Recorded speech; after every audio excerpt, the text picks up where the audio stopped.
the No1 Podcast. I am your host, Coach Jake, and I am so thrilled to see you guys.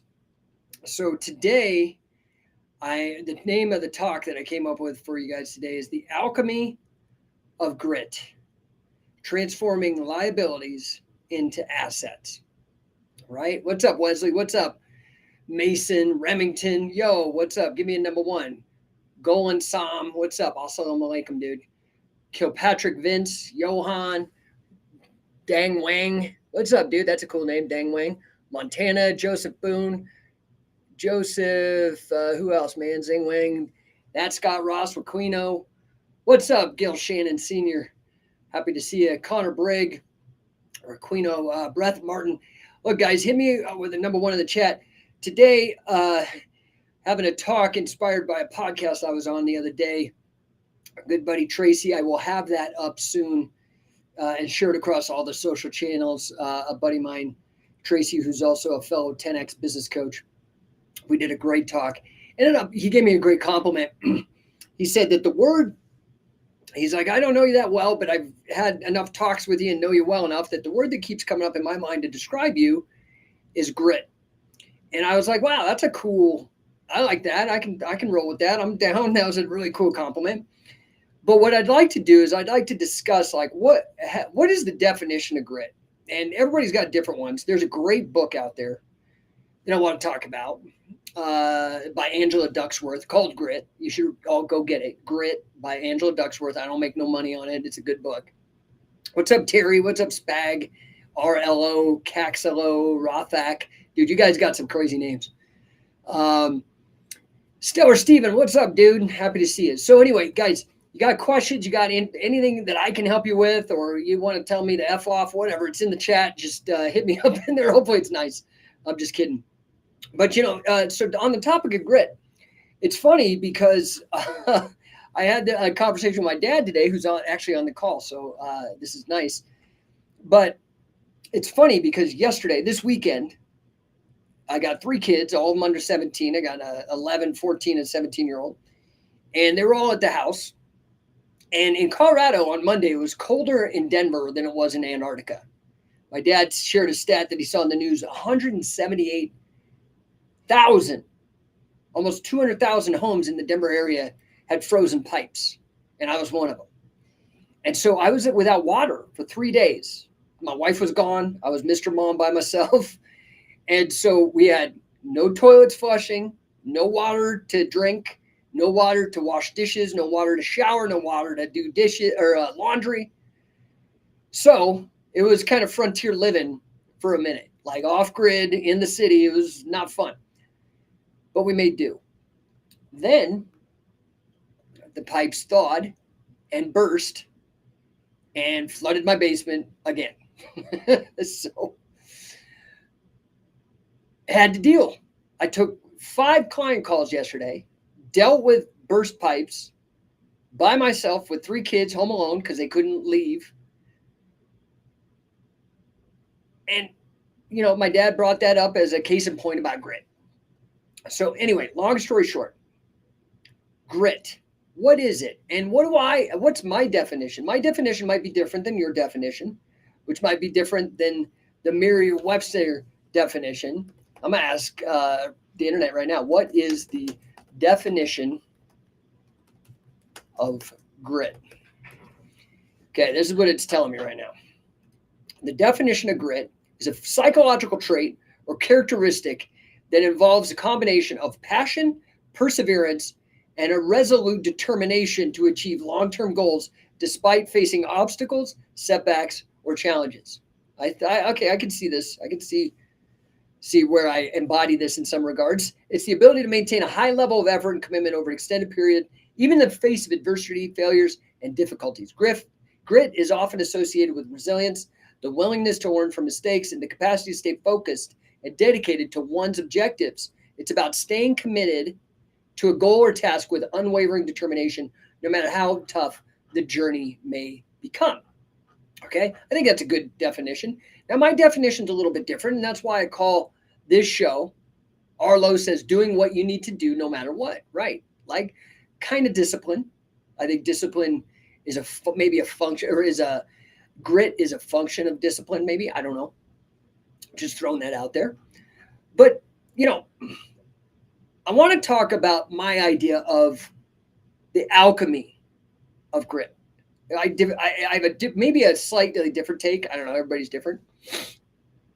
And the alchemy of grit. Alchemy is this idea. It's a proto-science. It was alchemy, chemistry, right? It was proto-science before the science we have today, but still scientifically minded.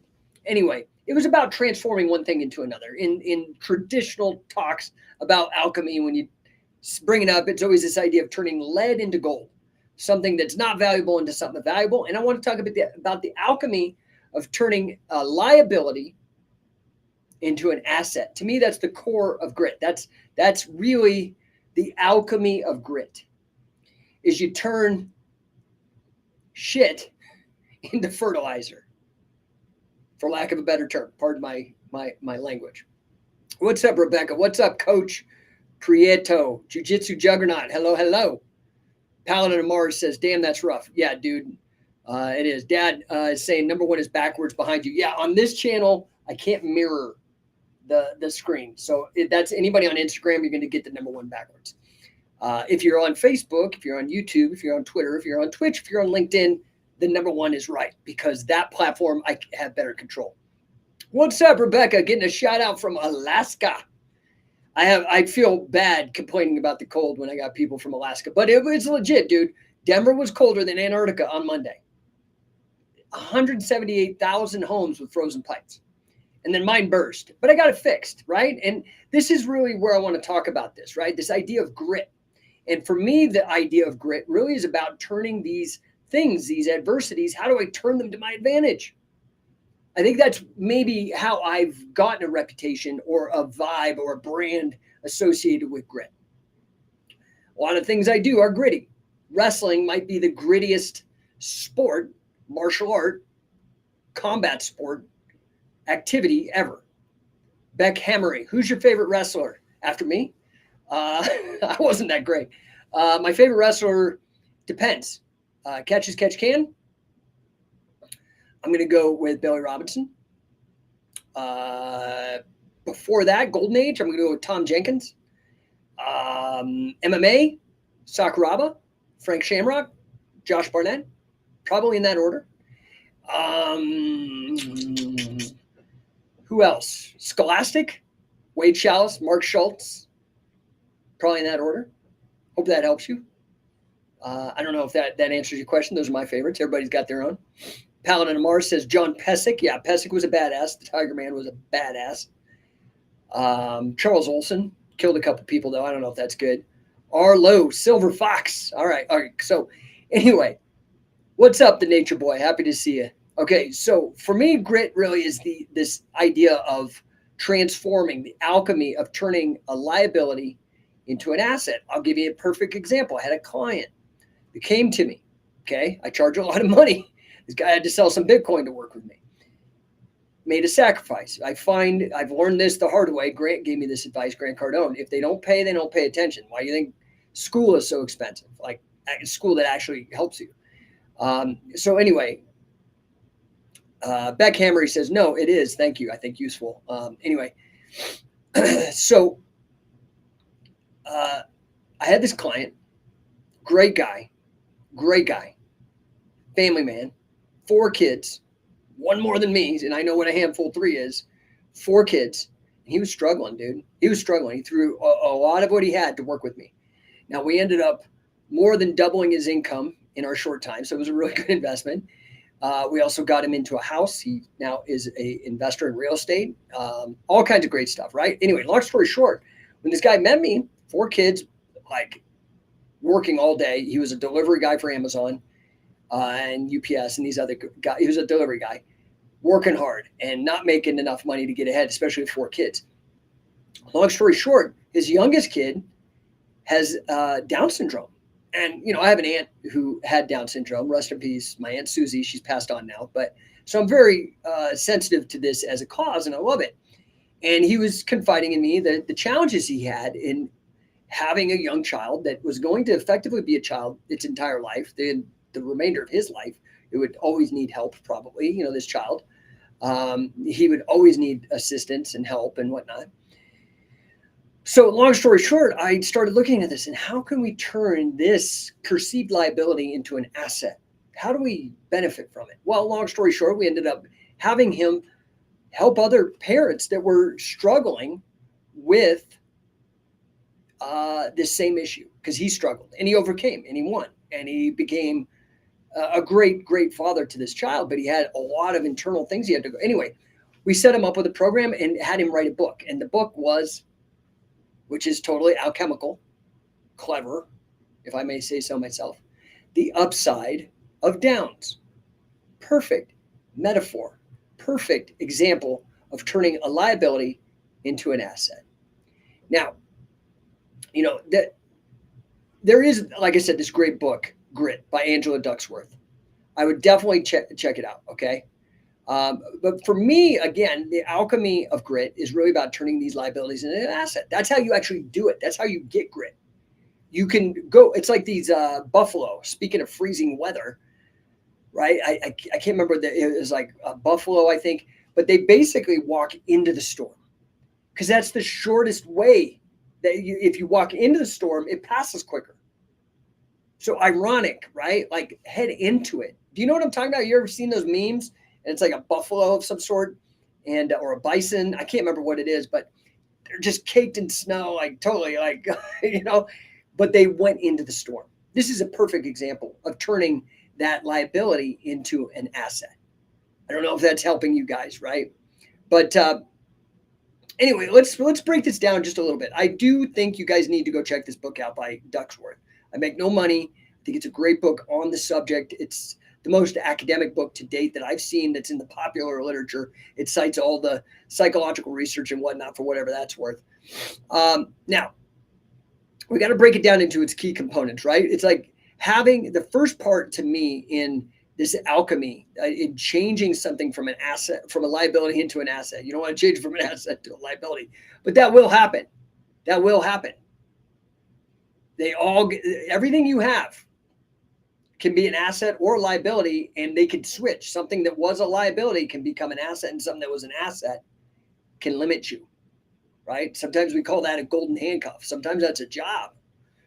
It's great paying the bills, but now I can't make more than what they allow me to, right? It's just an idea. So the first step in this alchemy of grit is having a clear vision. You have to have clarity on where you want to go. Okay. You got to be clear.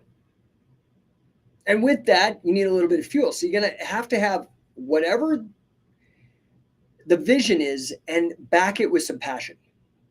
Okay. Number two, after clarity and after passion, you got to have resilience. How many of you guys are fans of Nassim Taleb? How many even know who he is? He's the guy who wrote The Black Swan. Dave Jumayev, hello from Dubai. Oh, dude, we got Alaska, we got Dubai, we got everybody up in the house. What's up, brother? Happy to see you, dude. Hoping to get out actually to Dubai. I got a couple people I'm talking to, see if we can't get out there. I was actually on the phone with Alistair Overeem, of all people, yesterday, talking to him about some projects, possibly, I don't know, in Dubai. Great guy, by the way. Alistair, you see him, this big, badass ninja dude. Sharp as a tack, dude. Sharp as a tack.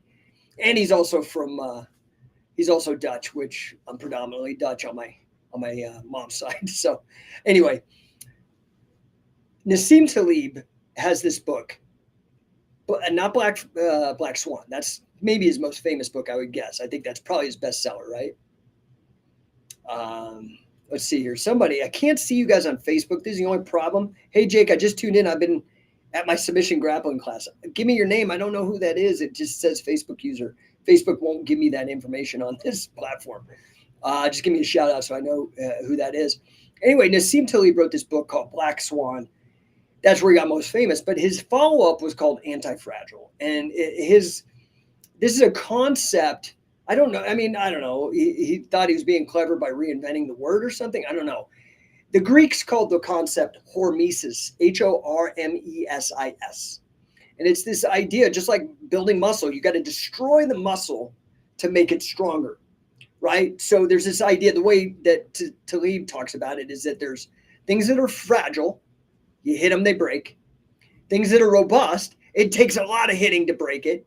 And things that are anti-fragile or subject to hormesis, and that is you hit them and they actually get stronger.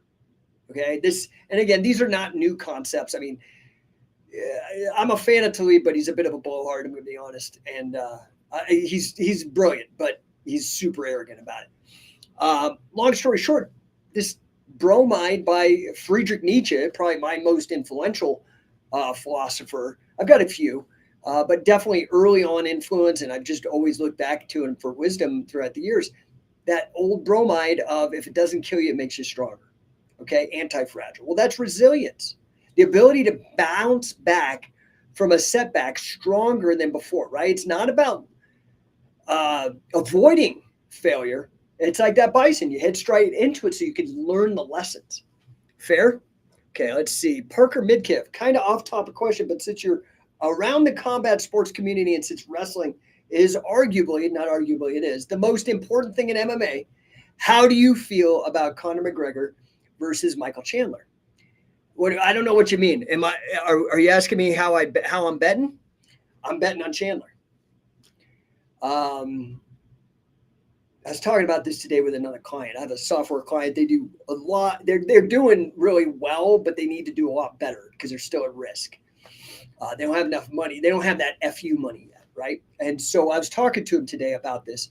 And there's this idea, and this actually came from Billy Robinson, famous wrestler. And yeah, I'm with you, El Patron. I'm with Chandler 100%. And the reason is this.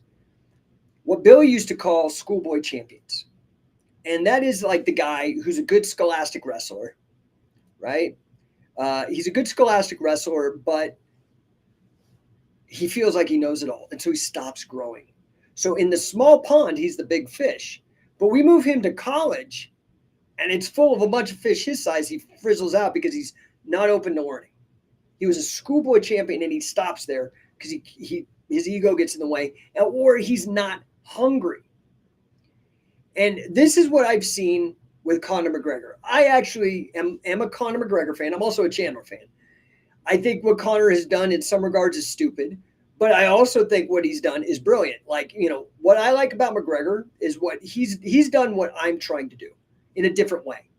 He's trying to bring the brilliance of pro wrestling marketing and promoting into combat sports. I'm doing it a different way with Shoot Pro Wrestling. He did it with his crazy outlandish promos and whatnot and antics. Risky move, could have turned out really bad. Okay. But the problem is have you seen, you just look at the numbers and it belies what I'm telling you. It shows what I'm telling you to be true. And that is this, that Conor McGregor's not hungry. He's had too much success. And so he's not the same Conor that came up crushing everybody.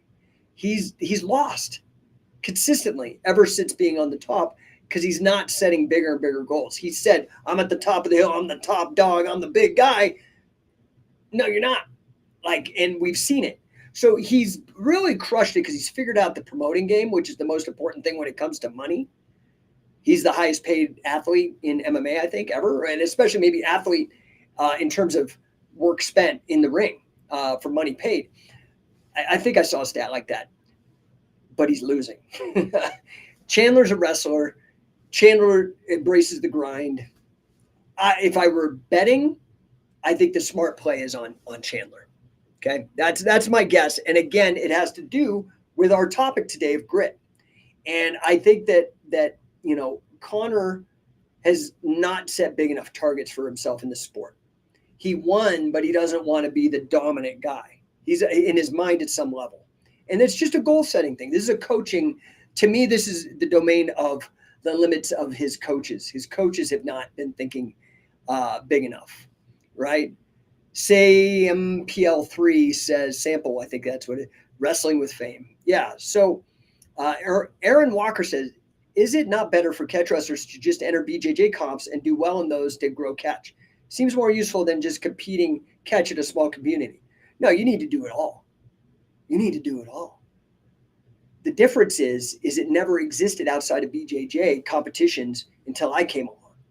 And I showed people how to do it. I blazed the trail. I took the guff, took the ridicule, took the risks, lost the money, pushed. And now you see a bunch of people feeling like they can go and do it and doing a great job. Some people like Wigan, man, their production values are great. I'm trying to find somebody, if you know somebody, to where I could beat them on production values now because they're doing such a great job in their presentation.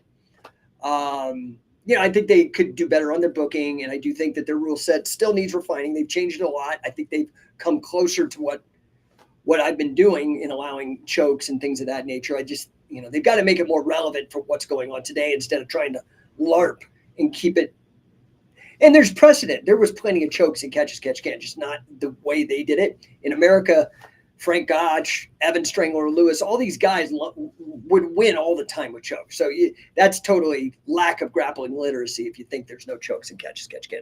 Anyway, to grow catch, which is what I've been doing for 20 years before anybody else, and again, it's not bragging if it's true, right? I've done more than anybody in this field. There's other guys that have done great things. For example, a guy who's done a great thing, exactly to what you're talking about, Aaron, is Barnett. He just entered all the BJJ competitions. They had to give him a BJJ black belt, even though he's not really a BJJ guy, right? So El Patron says he loses and thinks he's on top, but definitely the money talking. Yeah. Paladin Mars says Connor has wrestling now. Well, we'll see. I mean, it's one thing to say you got it and the other one to pull it off in action. That's the hard part, right? Parker Midkiff, do you feel now that Connor's a black belt but it would combat Chandler's wrestling? I don't know exactly what that means. Like, maybe are you saying he's a black belt in jiu-jitsu? I don't know. We'll have to see. It's all speculative until it happens. That's the fun of it, right? El Patron, as long as he dominates the money, he doesn't care anymore. Listen, man. Yeah, you're right. Because what are we doing this for? If you're doing it to be the best, go into the Olympics and you can make some money at it, but you ain't going to make Conor McGregor money. This is the difference. So Billy Robinson, I hate to bring him up again. Well, not really, man. The guy was amazing. Tells his story about when he won a big championship. I think he won the British Empire Amateur Wrestling Championship or an Irish one. He won all the things you could win. Okay. And what you don't know is I don't mean to upset people. I'm just going to speak the facts. British wrestling is awful. Competitive wrestling. Okay. I mean, I'm glad they're doing it, but they don't medal at the world level consistently in the Olympics, blah, blah, blah, blah, blah, blah. That's why I went after Wade Chalice as soon as Billy passed away, because I wanted to bring the best that I could. Billy was the only guy, and, rest his soul, Jack Monfort, catch can guy, judo champion, brilliant human being, passed away. It was probably about 10 days ago now, so rest in peace, Jack Monfort. Great guy. He used to message me on Instagram or on Facebook. Really good dude, great knowledge. He said that Billy Robinson was the only guy in the 20th century that very well could have taken a gold medal in the Olympics. He was that good. That's why I went with Billy. I'm not just about catch. I'm about the best. You guys understand? Billy, Carl. I mean, there's a lot of people know catch, and they suck. Just to be real, there are a lot of people that claim to know jiu-jitsu, and they suck. Why do I call it number one? Why is my belt number one? Why do I co-brand scientific wrestling with number one? Because it's not just about the subject matter. It's about the number one spot, being the best. It's important in a competitive sport like business or wrestling or MMA. Fair? So anyway, what Billy said was he went to his coach after winning this big amateur thing, and his coach, Billy Riley, said to him, "Oh, great. Okay, yeah, good. Can you buy me a steak dinner? I've done all this coaching for you, trained you. You won the big deal. Big deal. Can you buy me a steak dinner with that?" And Billy kind of looked at him brokenhearted and was like, "Nope, I can't. I can't." And then Riley said, "This is why you go pro." So do you understand that the aim of pro sometimes is different than the aim of amateurs? Amateur, and when I say this, I'm not making value judgments. I'm just categorizing. Amateur wrestling is not about making money. This is why communist countries and whatnot, and it is. I mean, if you are a gold medalist, you get a better lifestyle in communist countries like Cuba and whatnot. But so it ultimately is. It's just there's no lie about it. When you're a professional, you're about making money, and so in that regard, Connor is number one. He's like, fuck it, I'm just gonna go out there and make some money, and I don't care if I win or lose. But isn't that the attitude of the professional wrestler? It may have been predetermined, but it's very similar. It's like, dude, I'm out there to make money. I'm working. Just to give you guys an idea of kind of perspective here, right? So I want to bring it back maybe a little bit. I hope that resonates with you guys. I'm trying to bring it back a little bit to grit and the alchemy of grit. Okay. Again, it's part of it's about resilience, about clarity.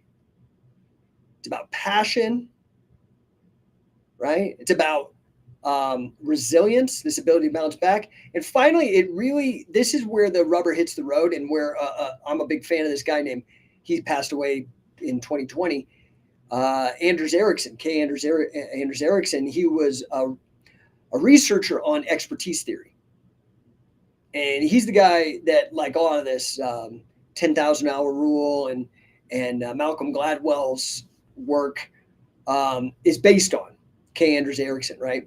And it's this idea about consistent, deliberate action and practice, training. So, and this applies to anything. There's a corollary. The 10,000 hour rule is this rule that came from the research and got made famous by Malcolm Gladwell, that author. And it basically says that to become like a world level expert, like an Olympian, roughly speaking, on average, it takes 10,000 hours of deliberate practice, meaning not just rote, like you're engaged, problem solving, putting yourself in hard situations, working. 10,000 hours. That's a rough idea, and there's arguments pro and con, but it's the generally accepted idea, okay? Well, there's a corollary, and it's called the 100-hour rule, but it's 100 hours a year. And the way that it works is that 100 hours a year, the person who deliberately practices 100 hours a year, which I think boils down to 18 minutes a day, those people that practice 18 minutes a day, whatever it is, whether it's karate, sales,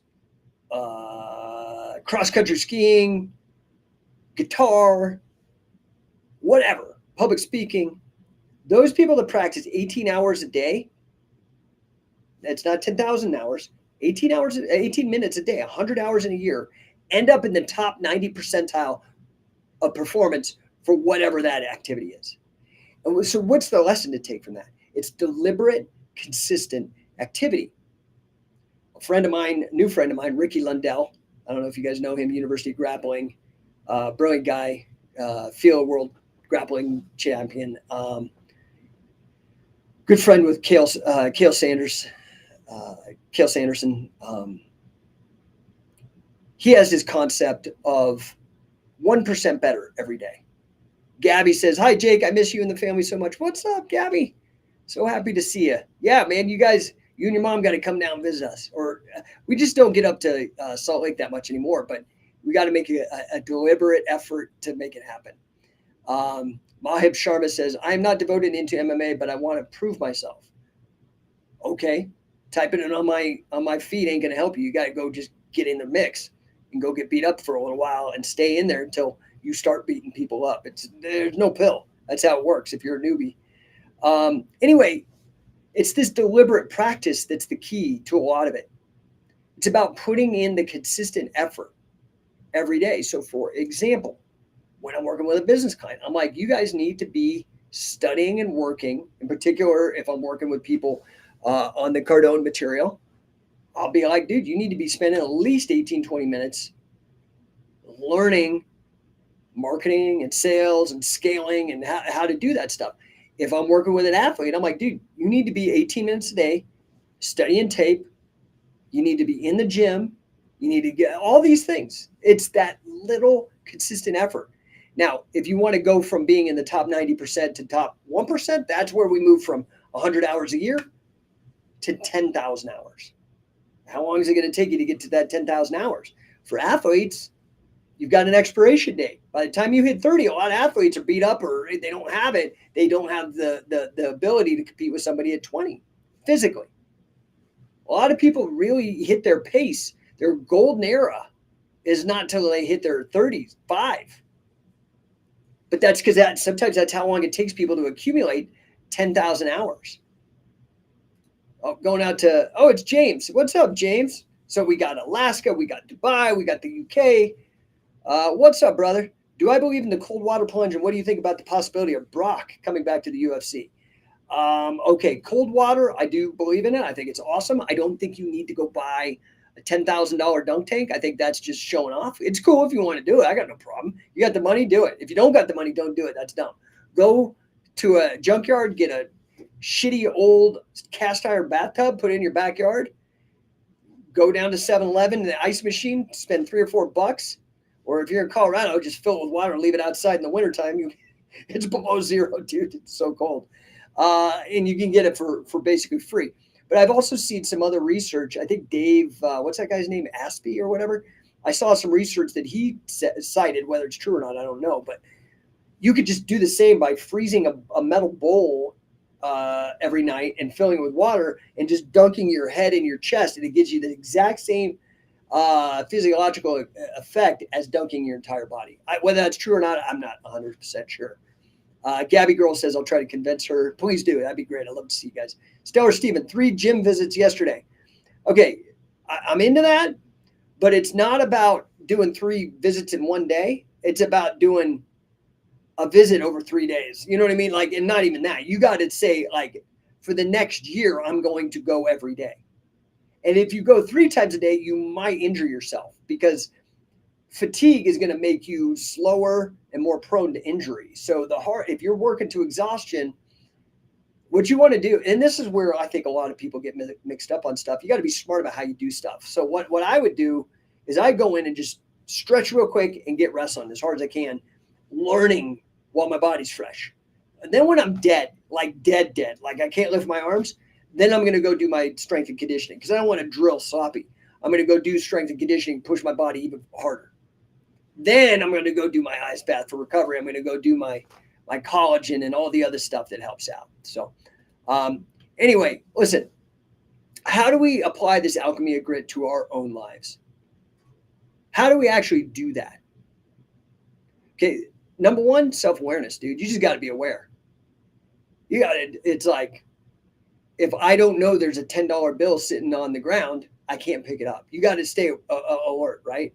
And a lot of this comes from Martin Seligman. You have to actually do an assessment. What are my strengths and weaknesses, right? You've got to have this grit. And to do that is going to start with, right, Thales. That's what I originally named number 1. Number 1 was originally named Thales after Thales and Miletus. Maybe the most influential human to ever live. You can Google his accomplishments. The guy's sick, massively influential on me, but I'm conscious and aware of it. Next, you've got to really stop trying to avoid challenging situations. You've got to be that buffalo, that bison that heads into the storm. Don't run away, run toward. Don't be stupid. I mean, there is a fine line between courage and stupidity, but the difference is success. You do something risky, and this is at the core of entrepreneurship. The very definition of entrepreneur has the word risk in it, and risk means win or lose. Fair? So, lemonade is putting lemons under pressure. You want to talk alchemy? I can turn coal into diamonds with pressure. And you want grit, resilience, toughness. And a diamond is one of the toughest substances on earth. You need pressure. Gay Connell P MMA. Sup? What's up? What's up, Anthony Mateos? What's up, Brandy Moon Model? I appreciate when you guys got usernames I can pronounce. Joshy760, Hamilton Clothing, Hassip, what's up? Philip Mihawk, happy to see you guys. So listen, embrace the challenges. You got to get in there. You got to get in the mix. Get in the scrum. Start kicking and scrapping. You feel me? And last, you got to keep your passion. You've got to have passion. Now, I have not studied passion. I just have it. I'm sure there's some nerd who started studying what is passion and blah, blah, blah. I don't know much about it. I have not studied it. Honestly, sadly, because I have it in spades. This is me fucking decaffeinated. Like, dude, like I'm intense. Okay. But that's the fuel that's going to push you through when things get really hard and you don't want to go. So let's look at scientific wrestling. It's been around over 20 years now. I started 2003. We're in 2024. So 21 years we've been doing this. And what did Lou Thesz used to say? Lou Thesz used to say about a competitor, oh, they came on strong and then they just faded away. If you can push harder, longer, and stay in the game, everybody else will fade away, and you'll be the guy. Does that make sense? Gikonoralp MMA. I don't know what the hell your name means, but I wish grappling telepte were more monetized. I have no idea what that one word means, and that's making me miss the entire meaning of the sentence, my friend. What's up? No exist. Josh Boyd, happy to see you guys. Matthew Gibb MMA. What's up? Okay, so to this point about grit, let's talk about grit in action now, right? So let's look at like real life case studies of individuals who turn their liabilities into assets. I already gave an example of my buddy, my client that wrote a book. You can go to Amazon, go check it out. The Upside of Downs. It's about how do you cope when you love kids, you got a great family, you want to grow it, and one of your kids ends up with a situation like Down syndrome. He wrote this great book. You can check it out. But that's a perfect case study. But I want to go into some other stuff, right? Like think about like maybe a single mom. Doesn't have any formal education, right? You might have heard of her. Sarah Blakely, Spanx. The chick's like a billionaire off of making underwear that helps women with their little pooch, their little fupa, or whatever that thing's called. Started from nothing. Grant Cardone started from nothing. Me started out, almost died at 10 from gangrene poisoning from a botched surgeon. Almost died at 15 from cancer, chemotherapy, radiation, surgeries. Broke my neck. I have one carotid artery from wrestling. I mean, dude, like I'm just telling you, man, like you've got to see these examples, right? Like instead of looking at the calamities of your life, because you will have them, guarantee it, especially if you took those injections that they just pushed on everybody a couple of years, you got to figure out how am I going to turn that liability into an asset, okay? I mean, let's think about somebody that came from nothing like Conor McGregor. Guy was a plumber's apprentice and then said F it and threw everything in and pushed as hard. You understand? Parker Midkiff says, after an injury, how do you get your confidence back? Because nothing is working. And this is my senior and 7th year. Oh, man, that's a hard one. That is, and dude, I know it. Like your number one thing is you've got to get right with yourself. Why am I doing this? Are you doing this because it's your parents pushing you? Are you doing this to impress girls? Like, or are you doing this because you want to do it? If you want to do it, you have to adapt and improvise. You have to accept your injuries, and you have to go find people that might have had similar injuries that have successfully overcome it. That would be the shortcut. That is what I call the number one shortcut. Go find the number one guy that's done what you're trying to do and model, mimic, and master what they did. I don't know if that helps you. That would be my first step without knowing much more about your thing. G. Conneral P. MMA. What was the boss surgery about? I had, I guess it was my fault. It's also the surgeon's fault, but it was my fault. I wouldn't have been in the situation. I was 9 years old. I was living in an abusive household. I had a very abusive alcoholic stepfather, and beat my mother, beat me, was very, very mean. Like, I hear the stuff Sean Strickland talks about, and I'm like, dude, I got you beat. It's not something to beat somebody about, but brutal. And I was sick of it, dude. I'm 9 years old. I didn't know what to do with it. And I started faking being sick. Well, guess what? He took me to his buddy, who is the only surgeon in town. We lived in a really small town, less than 2,000 people, and did appendectomy on me. That was not necessary. And I was too stupid and young and naive and got myself in that situation because I was playing sick all the time because I just was rebelling and hated school, hated my life. Anyway. So in that regard, it was my own mistake that I learned from. The surgeon left a hole at the end of the scar about that big, and after the surgery, told me to take baths. So I had an open wound bigger than a quarter in my incision, and all the filth of a 9-year-old boy going into that wound. And within 3 weeks, I had massive gangrene poisoning. I had a temperature of 107 degrees. They rushed me in, did emergency surgery to save my life on the 4th of July. And I will always remember this. It was St. Anthony's Hospital, which overlooks Sloan's Lake in Denver. I happened to luckily be spending the summer with my dad. They had joint custody. I was with my mom, and she was married to this asshole. Long story short, I'm 4th of July, 107 temperature, pus coming out like disgusting, dude, out of this thing, like yellow and green pus. And they rushed me to the hospital on 4th of July. I actually ruined some Denver surgeons' 4th of July because they had to come in. And I remember wheeling me, and I had the little mask on. I'm like 9 years old, 10 years old, and they wheeling me, and there's a window, and I could see the fireworks going off. It was at night. I could see the fireworks going off over the lake. And then I passed out and woke up, and I was not dead. So that was it. I don't know what to tell you, man. Arlo, keep up the great work. Thank you, sir. Arlo, and fighting the good fight, trying.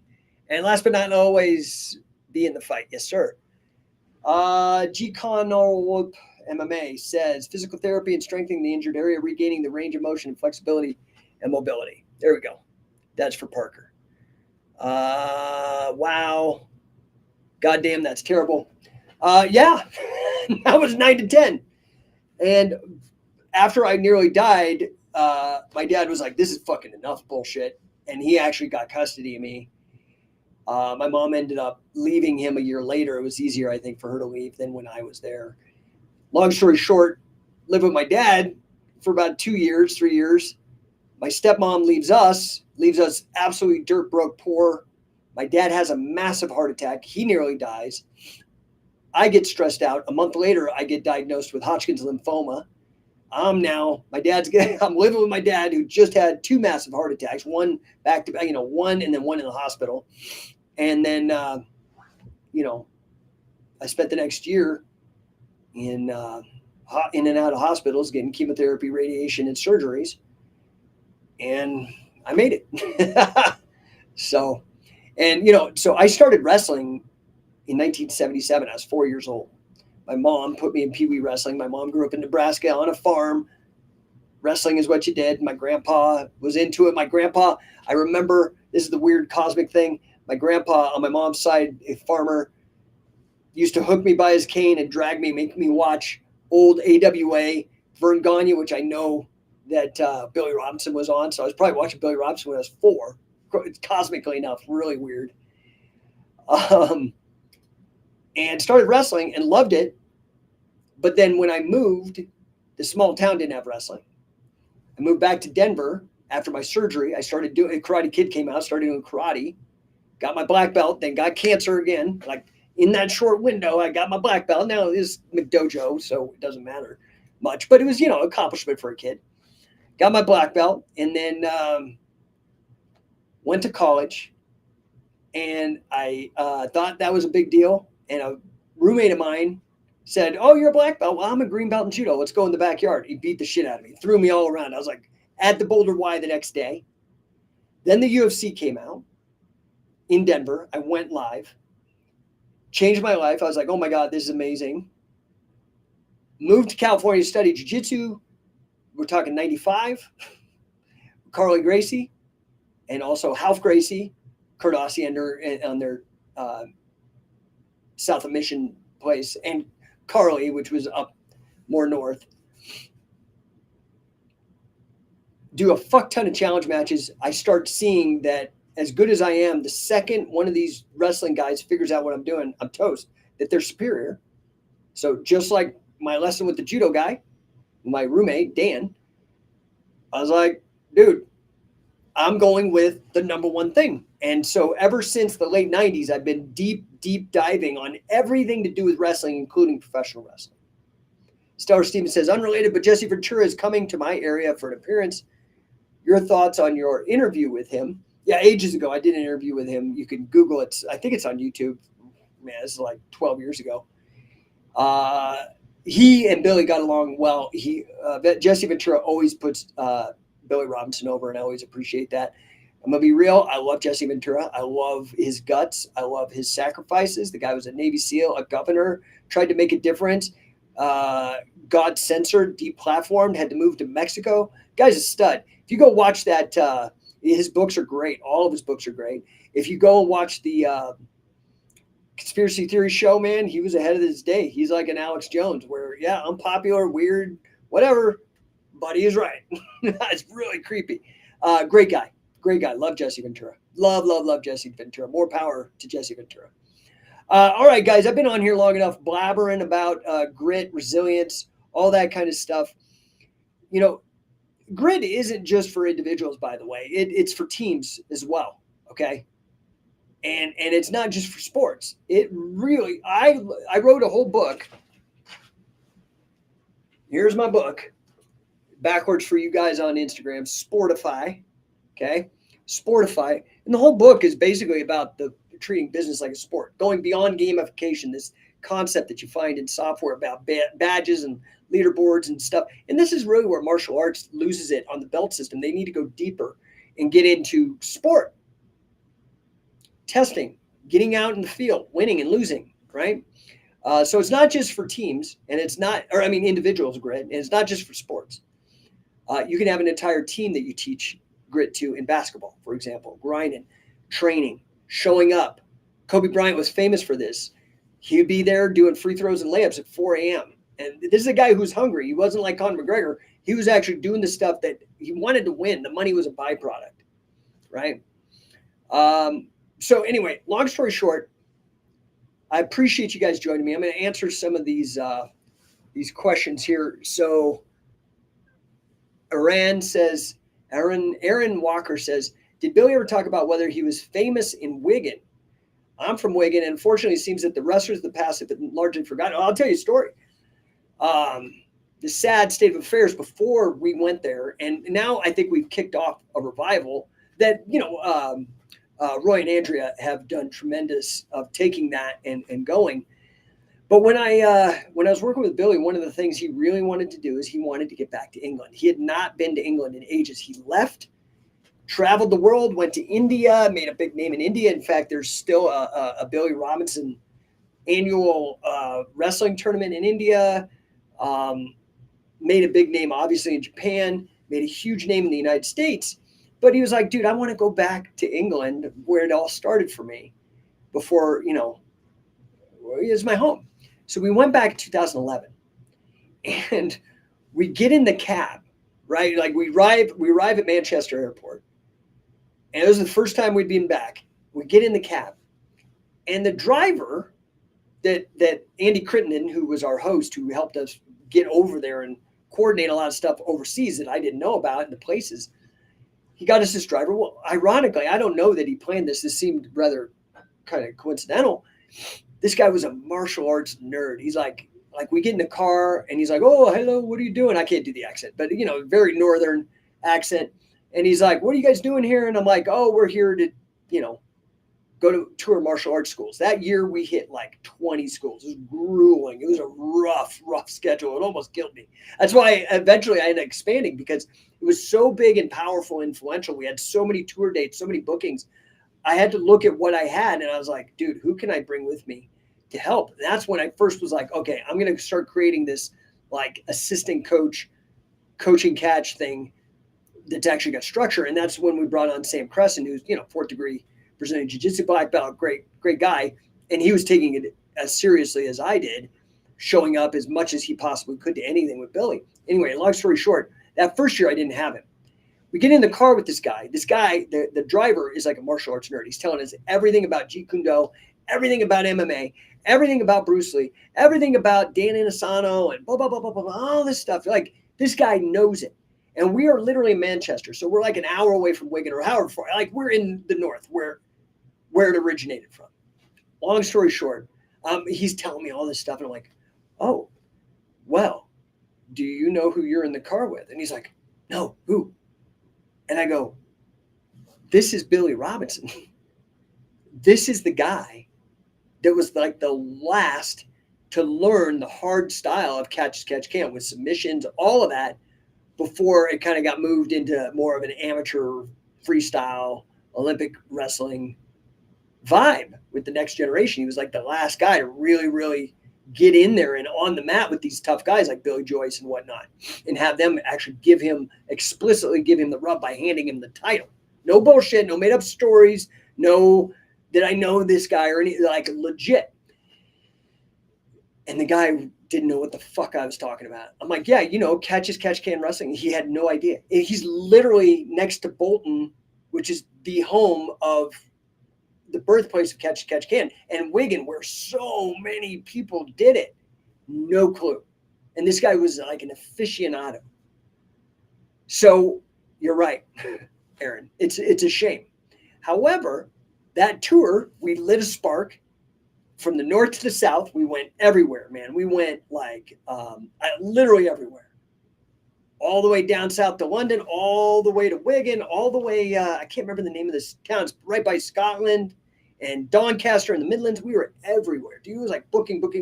It was brutal for me. And for Billy. It was just like, man, it was like one stop after another. I was beat up after it. So anyway, one of the last stops we had was at Wigan, and we went to the Aspel gym, which was where Roy Wood was coaching freestyle. I think he got involved through the state, through the government, through the monarchy or whatever, with some sort of Guam. I didn't know. If I've never heard of a British gold medalist, like consistent top English, I never heard of him in Guam. But nonetheless, he was coaching that team, the Olympic team. And Billy and I stopped by. We went and had dinner with he and Andrea. And Billy and I came back. Well, lo and behold, within a year, they saw what we were doing and caught wind of it, and was like, clearly they thought it was a good idea, because that's when they kicked off the Snake Pit and all that kind of stuff, right? As a brand, as a new name. Now, there was already Miyato who called his stuff a Snake Pit, and then there's people in the U.S. and nobody's connected, and it's kind of a mess business-wise. It causes a lot of confusion in the marketplace, but now there is an opportunity, because you can go and train with Roy and Andrea, and they have a great competition, that world championship. They are doing an amazing bang-up job. I mean, like, I am now looking at, I think that we've got the best training on the planet, scientific wrestling, because, again, we go with the number one guys. But, dude, they've got the number one catch competition. I do like that they're moving more and more towards opening it up to the more American rule set, which allows chokes. They allow arm-in chokes now. And I hope that they have more of a no-holds-bar approach, which I think is important and relevant, given that MMA is the biggest driver of interest in this stuff. So, but you need to get over there, and you need to start working with those guys. There's other guys too. I know Montfort had some guys at, they just rebranded. I can't remember the name of the gym. Oh, I'm so sorry. But there's all kinds of guys now that are kind of getting out there, and you just got to do a little homework and get with them, right? G. Connell MMA. You look like an old school, incredible person. Good to know you. Have a nice stream. Thank you. Old school. I'm 50, so maybe I actually am old school now. I've been around. I was there at the second UFC in '94. So I've been around for a minute, and started, like I said, in Pee Wee's in 1977, martial arts. Aaron Walker. It's definitely getting more known from what I've seen in recent years. Yes, sir. Scrolling. Hey, what's up, Bell Tom? Happy to see you. ASW. Thank you, Aaron. Yes, I knew. Thank you so much. Yes, ASW. Great guys over there. If you can get over there as well, right? And then I know who's the black guy that's doing it too. He was a Montfort guy. Great guy, Vince. I can't remember that he changed the name of his club too. ASW, I think, changed their name. Anyway, whatever it is, doesn't matter what it's called. The name don't matter. What matters is you getting on the mat and learning and experimenting and earning that grit. So, okay, guys, that said, this talk went way longer than I thought, but I appreciate the engagement. I hope that you found it useful. You guys got to start turning assets or liabilities into assets. That's going to fuel this grit. That's going to carry you through the hard times and have you win. What's up, Nate Hinkson? Hey, good to see you, dude. So if you guys need me, DM me. I'm here. I answer them myself. It might take a minute, but I'll answer them. If I don't answer, be persistent. I'll get to you. It's just my schedule is ridiculous. But I really do appreciate all you guys, and I hope you have a fantastic day, and I hope you really walk into those challenges, run towards them instead of running away. Appreciate you guys. Nate Hinkson says, what up? Bummed I missed the show. I think I got a replay on YouTube. If you go over to YouTube, it's on both the Scientific Wrestling and on my personal channel. You can find it there. Nate says, have a good day, Jake. Appreciate you, brother. All right, guys. Appreciate everybody that joined. What's up, Demigoon? Happy to see you. Again, hit me in the DMs. I think on my Facebook and LinkedIn, I've got a phone number you can reach out. It's actually my AI virtual assistant. I dare you to call it. You can have a hell of a conversation. It's pretty cool. Anyway, talk to you guys soon. Peace out.